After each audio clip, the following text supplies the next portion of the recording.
ओम साईराम. नवीन वर्षाची सुरुवात बाबांच्या दर्शनाने करण्यासाठी, त्याचप्रमाणे नाताळच्या सुट्ट्या होत्या. या कालावधीमध्ये जे आहे ते जवळपास 8 लाख भाविकांनी जे आहे ते बाबांचं दर्शन घेतलेलं आहे. आणि बाबांचं दर्शन घेतल्यानंतर जवळपास 23 कोटीची गुरुदक्षिणा जी आहे ते भक्तांनी जी आहे ती बाबांना अर्पण केलेली आहे.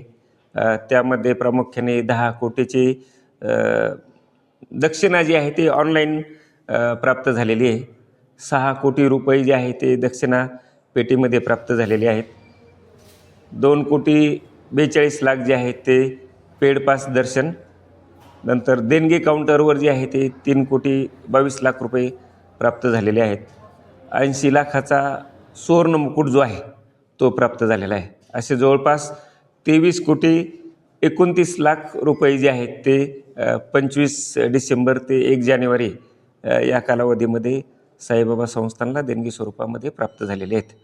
देणगी दिलेल्या सर्व साई भक्तांचं मी साईबाबा संस्थानच्या वतीने त्यांना मनपूर्वक धन्यवाद देतो. जी देणगी प्राप्त झालेली असती या देणगीच्या माध्यमातून साईबाबा संस्थानचं 550 बेडचं 2 हॉस्पिटल आहेत. त्या ठिकाणी आपण open heart surgery, neuro surgery, ortho, general medicine अशी सर्व ट्रीटमेंट जी आहे ते भक्तांना